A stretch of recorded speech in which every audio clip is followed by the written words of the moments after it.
नमस्कार, आप देख रहे हैं वीके न्यूज़ बिहार। मैं हूँ आपके साथ मिथिलेश कुमार। अभी मैं बायसी विधानसभा के पूर्व विधायक, राजद के पूर्व विधायक सैयद रुकनुद्दीन साहब के साथ विधानसभा को लेकर एवं सरकार की विधि व्यवस्था को लेकर कुछ खास बातचीत। सर, थोड़ा सा अपना परिचय बताया जाए सर। मेरा नाम सैयद रुकनुद्दीन अहमद है जी। मैं पूर्व विधायक हूँ। राजद के सर। इस विधानसभा से 2 बार प्रतिनिधित्व करने का यहाँ की जनता मालिक ने मौका दिया। जी सर, सबसे बड़ी समस्या ये है कि आप इस विधानसभा के 2 बार आप यहाँ के विधायक रह चुके हैं सर, विधानसभा के सदस्य हैं सर आप। सर, 22 विधानसभा का कितना विकास हो पाया? यहाँ की जनता विकास की नदी से कितनी जुड़ पाई सर? यहाँ का जो ज्योग्राफिकल क्राइटेरिया है, भौगोलिक हालात है जी, ये इलाका बाढ़ प्रभावित क्षेत्र है। जी, कई पंचायतें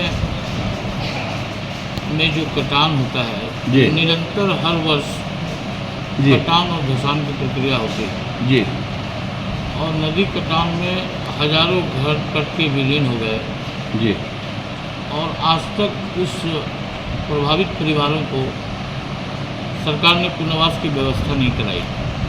जी, ये सड़कों में, स्कूलों में, जंगलों में जीवन व्यतीत कर रहे हैं। जी, सबसे बुनियादी समस्या ये है कि यहाँ जो निरंतर बाढ़ आता है, जी, इसका कोई कटाव का, इसका कोई अस्थायी समाधान न भारत सरकार कर पा रही है, न बिहार सरकार कर पा रहा है। जी, इसके लिए एक अस्थायी समाधान होना चाहिए जी, कि ये जितने गांव हैं, जी, इनसे जो रिलेटेड नदियां हैं, जी, कनेक्टिंग विलेज से जो रिवर्स है, जी, इस रिवर्स में प्रोटेक्शन वर्क जब तक अस्थायी तौर पर नहीं होगा, जी, इन गांवों में प्रोटेक्शन वाल नहीं दिया जाएगा, इन गांवों में बॉर्डर पिचिंग नहीं किया जाएगा, तब तक ये गांव हर साल कटेगा और यहाँ की जनता सड़कों पर जीवन गुजारने के लिए व्यवस्थित नदी कटान की जो समस्या है सर, सबसे बड़ी समस्या है।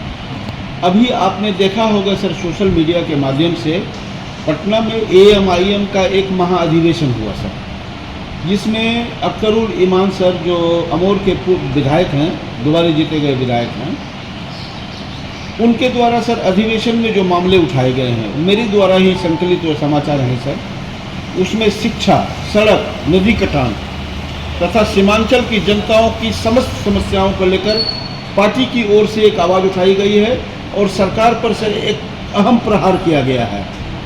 सर, ये अहम सवाल आपसे ये जुड़ता है, आप राजद के सर पूर्व विधायक हैं, विधानसभा के सदस्य हैं सर, आपके जो नेता प्रतिपक्ष हैं तेजस्वी यादव, अभी जो सर सोशल मीडिया पर एक घटना छाई हुई है, भरत भूषण हत्याकांड का मामला सर, इस हत्याकांड पर सर 80 घंटे के बाद नेता प्रतिपक्ष के द्वारा सर आवाज़ उठाया गया प्रेस कॉन्फ्रेंस कर। सर, इसको शहीद का दर्जा दिया जाना है या आपराधिक दर्जा दिया जाना है सर? आपकी ओर से क्या प्रतिक्रियाएं व्यक्त होंगी सर? देखिए, उनकी जो हत्या हुई जी, उसमें हम सरकार को दोषी मानते हैं जी, और विपक्ष हर मुद्दे पर कहीं न कहीं आवाज़ उठाने का काम करता है। जी, तो विपक्ष सरकार के लिए एक आईना है जी, और उस आईना में सरकार को अपना देखना चाहिए। जी, वो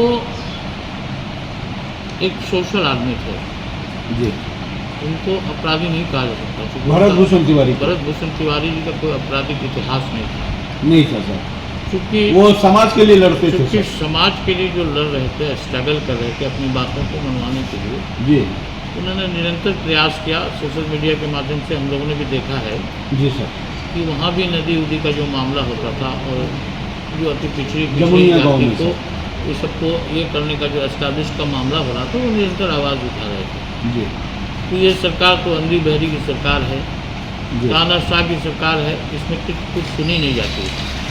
जनप्रतिनिधियों को की बातों को उठा कर फेंक दिया जाता है। तो भरत भूषण तिवारी जी जो थे, कुछ नहीं मांग होने पर तो डिप्रेशन में चल रहे थे, तो सरकार उनको अपने अंडर में लेता, उनकी बातों को सुनता, या मानसिक रूप से वो तमंचा लेके हाथ में चल रहे थे, तो भाई उसका इलाज नहीं है। आप उस तमंचा को सीज करते, सीजर लिस्ट बनाते। अगर कोई ऐसा कैरेक्टर रहता तो जो इंडियन कॉन्स्टिट्यूशन में जो नियमानुकूल है, जो न्यायपालिका कहती है वो कार्रवाई करते। जी, मारना कोई रास्ता नहीं था मारना कोई और रास्ता पुलिस नहीं। ने बहुत बेरहमी से मारा है और 5-5 गोली मारा है, जबकि वो सरेंडर कर चुके थे। जी, वो सरेंडर के बाद आर्म्स को भी दे चुके थे। उसके बाद इस बेरहमी से मौत, ये सरकार पर सवालिया निशान है। प्रशासन तो इसमें घिरता है सर।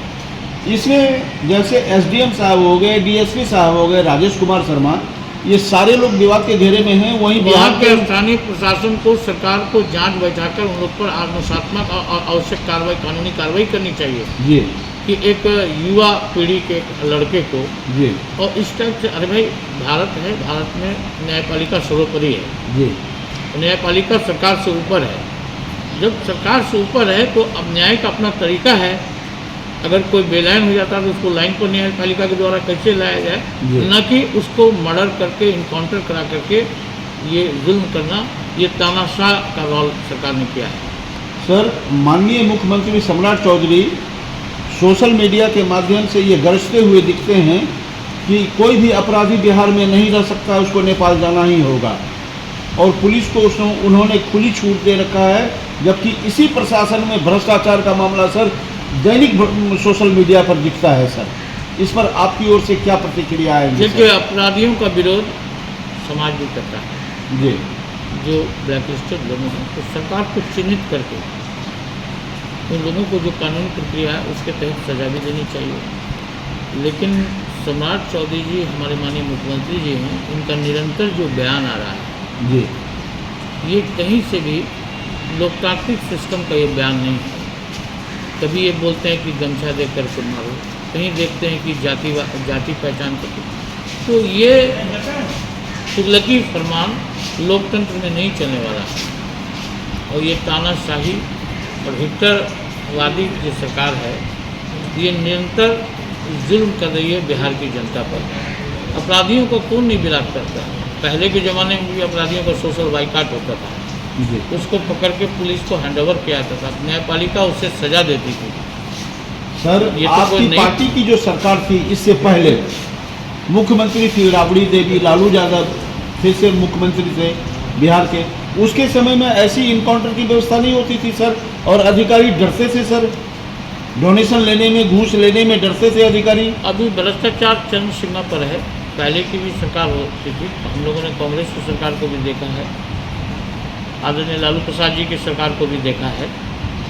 इसमें जो न्याय संगत मामला है वो होता था और कार्रवाई भी होती थी, और प्रशासन को एक लोकतांत्रिक जो खौफ है, अभी प्रशासन बेखौफ है, जी, क्योंकि अभी जितने पॉलिटिकल लोग हैं उन लोगों की कुछ सुनी नहीं जा रही है। ब्यूरोक्रेसी इस सरकार पर हावी है। सर, आपकी ओर से भरत भूषण के परिवारजनों के लिए क्या संवेदनाएं व्यक्त की जाएंगी सर आपकी ओर से? इस दुख की घड़ी में हम लोग, ये बहुत बड़ी दुखद घटना है, जी, हम लोग उनके परिवार के प्रति संवेदना करते हैं। और अभी की जो डबल इंजन की सरकार है, इससे मांग करते हैं कि इसको जांच की जाए और वास्तविकता की जांच करके दोषी पदाधिकारियों पर आवश्यक कार्रवाई की जाए।